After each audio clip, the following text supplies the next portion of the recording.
Good morning. Physics में आज का जो टॉपिक है वो न्यूटन की गति का द्वितीय नियम है, जो कि सबसे महत्वपूर्ण टॉपिक है ना। फिजिक्स के में 11वीं क्लास में देखा जाए तो गति के नियम में सबसे महत्वपूर्ण टॉपिक है न्यूटन की गति का द्वितीय नियम, और उसके बिना आगे आप बहुत समझने में कठिनाई जाएगी। वो हमेशा वो फार्मूला यूज होता रहता है, ठीक है। तो इसको समझने के लिए यदि शुरुआत से लास्ट तक आप देखेंगे तो समझ में आ जाएगा पूरी बात। अब ऐसे यदि केवल देखना भर है तो आप तो मिनट में 1000 पिक्चर का टाइटल देख सकते हो, है ना। लेकिन समझने के लिए है तो स्टार्ट से लास्ट तक समझना पड़ेगा। और वैसे भी ये चैनल पढ़ने वालों के लिए है, गीत गाना संगीत फिल्मी दुनिया का नहीं है, हैं जिसमें लोग ज़्यादा इंटरेस्ट लेते हैं। ये सिर्फ पढ़ने वालों के काम आ सकता है। तो यदि चैनल में नए हो पढ़ना चाहते हो तो चैनल को सब्सक्राइब कर लेंगे तो नए वीडियो का नोटिफिकेशन मिलता रहेगा। एग्ज़ाम के दृष्टि से जो एग्ज़ाम में के पहले पेपर में जो क्वेश्चन आने वाले होंगे उनका वीडियो भी आपके तक पहुंचता रहेगा, नोटिफिकेशन मिलता रहेगा। चैनल को सब्सक्राइब कर लेंगे तो टॉपिक है न्यूटन की गति का द्वितीय नियम। न्यूटन के गति का द्वितीय नियम, न्यूटन की गति का द्वितीय नियम, ठीक है। न्यूटन की गति का द्वितीय नियम, second law of motion, second law of motion, ठीक है। अब इसको समझने के लिए आप लोगों को पीछे वाले लेक्चर में आप देखिए, उसको समझ लेंगे तभी यहाँ तक पहुँच पाएंगे। हमने कहा है पढ़ने वालों के लिए स्टार्ट से पढ़ना पड़ेगा, किसी भी चैप्टर किसी भी टॉपिक को, चैप्टर को ही स्टार्ट से पढ़ना पड़ेगा तब समझ पाएंगे। तो न्यूटन की गति का द्वितीय नियम, इसके पहले हमने पहले लेक्चर में हमने इसके पीछे वाले में संवेग बताया है ना। तो संवेग जब आपसे आता रहेगा, जब संवेग आपसे आता रहेगा तभी द्वितीय नियम को समझ पाएंगे। थोड़ा सा ये बता दें, पी क्या होता है, संवेग होता है। पी क्या है, संवेग। लेकिन यदि इसी को यदि डेल पी लिख दिया जाए तो ये होता है संवेग में परिवर्तन, संवेग में परिवर्तन। और इसी को यदि del P upon del T लिख दिया जाए तो इसको कहने लगते हैं संवेग में परिवर्तन की दर, संवेग में परिवर्तन की दर। ये पी क्या होता है, संवेग। डेल पी क्या होता है, संवेग में परिवर्तन।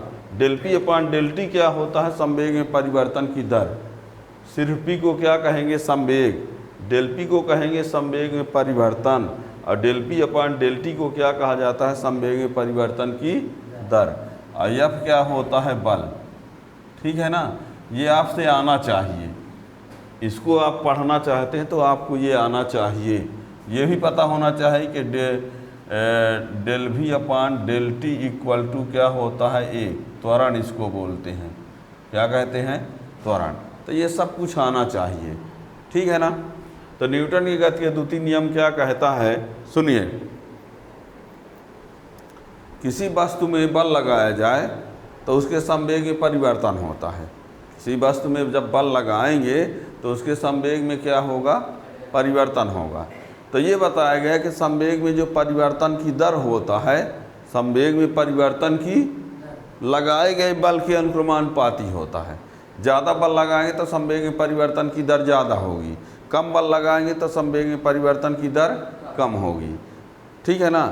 बल लगाएंगे तो संवेग में परिवर्तन होगा, कम बल संवेग में परिवर्तन की दर कम, ज़्यादा बल संवेग में परिवर्तन की दर ज़्यादा, ठीक है ना। तो ये कहा गया कि किसी वस्तु में बल लगाने पर उसके संवेग में परिवर्तन की जो दर होती है वो लगाए गए बल के अनुक्रमानुपाती होती है, ठीक है ना।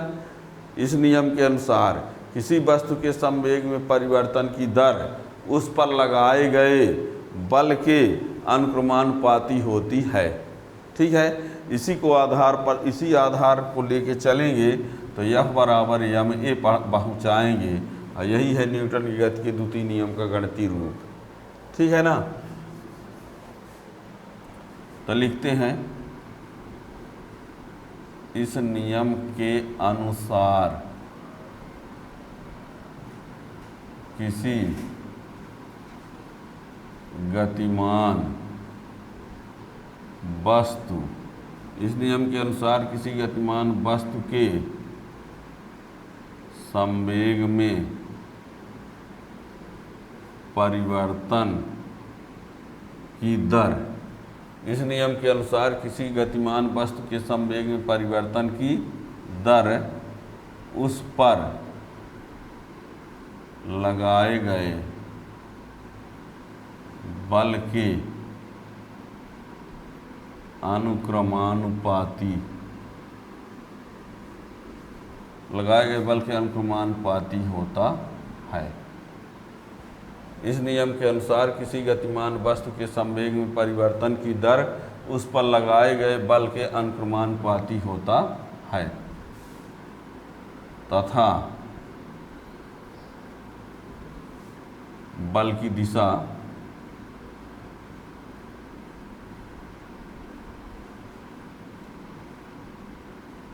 संवेग परिवर्तन की दिशा में होता है।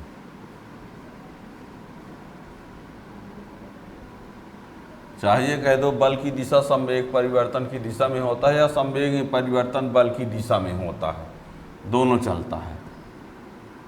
अर्थात बल प्रोपोर्शनल संवेग में परिवर्तन की दर, ठीक है ना।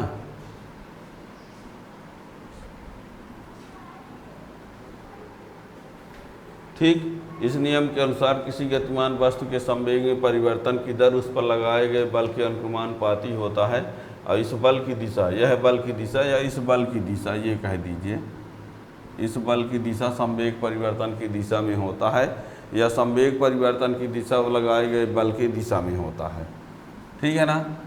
ये अब इसके सूत्र के लिए क्या करेंगे देखिएगा। मान लिया यम द्रव्यमान की कोई वस्तु u वेग से गतिमान है। मान लिया यम द्रव्यमान की कोई वस्तु u वेग से गतिमान है तो उसका संवेग p बराबर, उसका संवेग p1 बराबर यम u। मान लिया यम द्रव्यमान की कोई वस्तु u वेग से गतिमान है तो उसका संवेग, बल्कि लिख सकते हो प्रारंभिक संवेग। मान लिया यम द्रव्यमान की कोई वस्तु u वेग से गतिमान है तो उसका प्रारंभिक संवेग p1 बराबर यम u। जब उस पर बल F है लगाया जाता है, देखिए यम द्रव्यमान की ये कोई वस्तु है और इसका वेग u है तो संवेग p1 बराबर क्या होगा, यम u होगा। अब जब इसमें एक बल लगा दिए, क्या लगा दिए, बल, तो बल लगाएंगे तो उसका वेग बदलेगा। अब वो बात अलग है कि बढ़ेगा कि घटेगा, विरोध में लगाएंगे तो घटेगा और सपोर्ट में लगाएंगे तो बढ़ेगा। मान लो एक बाइक की बात करें तो हम बाइक चला रहे हैं तो हम मान लो बल लगाए तो एक्सीलेटर खींचे तो वेग बढ़ न गया। अब मान लो बल लगाए ब्रेक दबा दिए हैं तो वेग घट गया। तो ब्रेक यानी बल जो लगाएंगे तो वेग में परिवर्तन वो करेगा ही, या तो बढ़ाएगा अथवा घटाएगा। तो हम ये तो नहीं जानते कि हमने बल कैसा लगाया, पर ये कह दिया कि बल लगाया, तो बल लगाएंगे तो उसका वेग जो होगा वो वेग भी मान लेते हैं। द्रव्यमान यम था, वेग u था, तो p1 बराबर यम u। अब हमने बल लगा दिया तो उसका वेग क्या हो गया, v। तो बाद का संवेग p2 बराबर क्या होगा, यम v होगा, ठीक है ना। द्रव्यमान तो वही रहेगा, वेग u था, v हो गया। अब परिवर्तन निकालोगे तो यम v में यम u को क्या करोगे, घटाओगे, ठीक है ना, करना पड़ेगा ना। जब उस पर बल F लगाया जाता है तो उसका वेग भी हो जाता है। तब अंतिम संवेग P2 बराबर mv, ये हो गया। तो संवेग में परिवर्तन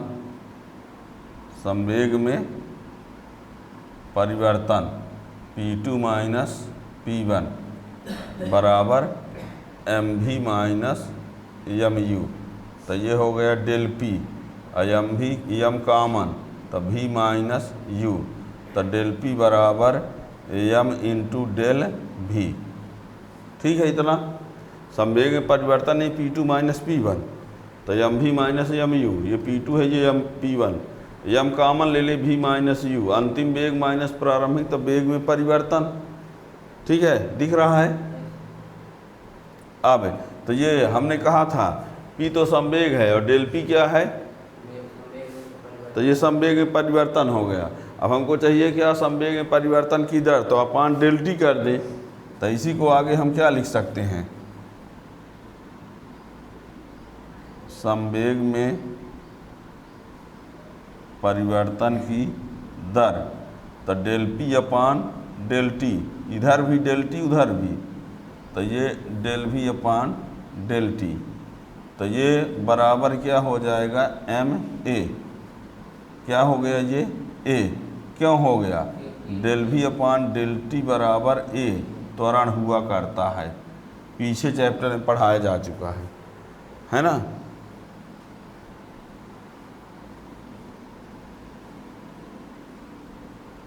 यानी अलग से लिखे देते हैं एम ए, ये del P upon del T का मान है। ठीक है ना, ये del P upon del T का मान कितना आ गया, ऊपर तक।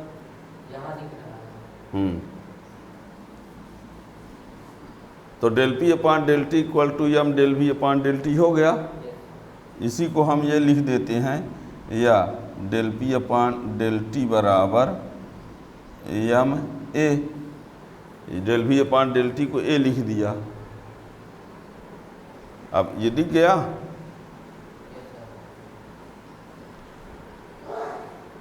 ये रख देते हैं समीकरण नंबर 3। क्या कहा हमने, फिर से सुनना। हमने कहा यम द्रव्यमान की कोई वस्तु है, उसका वेग u है, तो संवेग बराबर द्रव्यमान गुणे वेग। फिर इसमें हमने बल लगा दिया, बल लगा दिए तो वेग v हो गया, तो P2 बराबर mv हो गया। अब परिवर्तन ना होगे तो P2 माइनस P1, तो ये घटा दिए, ये परिवर्तन हो गया, ये del V upon del T की जगह त्वरण लिख दिया। ठीक है ना।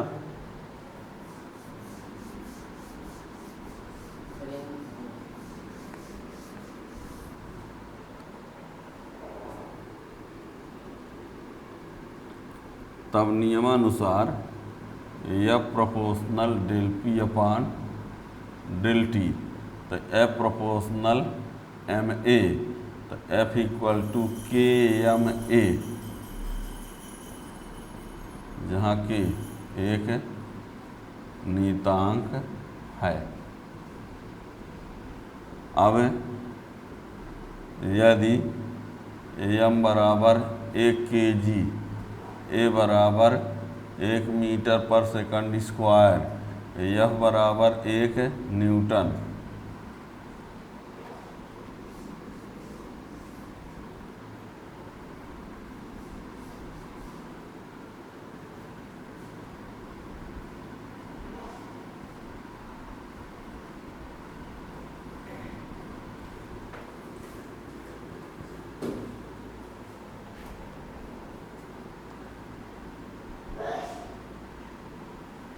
यहाँ के बराबर एक कैसे आए, 1 बराबर k इंटू 1 इंटू 1, तो k बराबर 1 आया कि नहीं।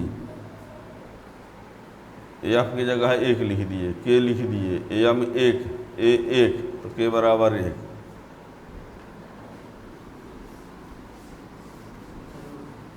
नहीं लिख पाए थे।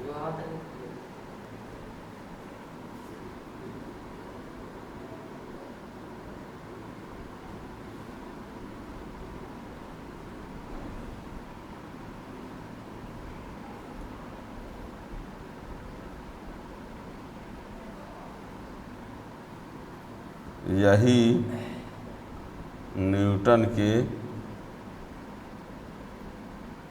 गति का द्वितीय नियम है।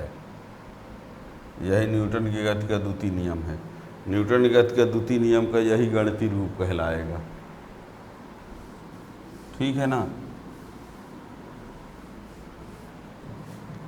इसमें भी यदि ए नियत है तो ए प्रोपोर्शनल एम, यदि एम नियत है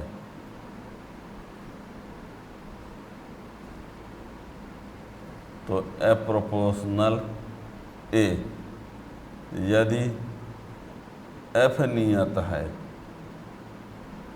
तो एम प्रोपोर्शनल 1/a या ए प्रोपोर्शनल 1/m। यहाँ पर यदि ए नियत है, यदि ए नियत है तो समान त्वरण बनाए रखने के लिए जिसमें त्वरण यदि समान रखना है तो भारी द्रव्यमान वाले वस्तु में ज़्यादा बल लगाना पड़ेगा, कम बल द्रव्यमान वाली वस्तु में कम बल। और यदि यम नियत है तो यदि यम नियत है तो बल ज़्यादा लगाएं त्वरण ज़्यादा होगा, कम बल लगाएं त्वरण कम होगा। और ये यफ नियत है तो द्रव्यमान और त्वरण एक दूसरे के व्युत्क्रमानुपाती होंगे। ठीक है ना जी। इसके आगे समझने के लिए चैनल को सब्सक्राइब किए रहेंगे तो आगे टॉपिक का भी नोटिफिकेशन मिल जाएगा, है ना। Thank you.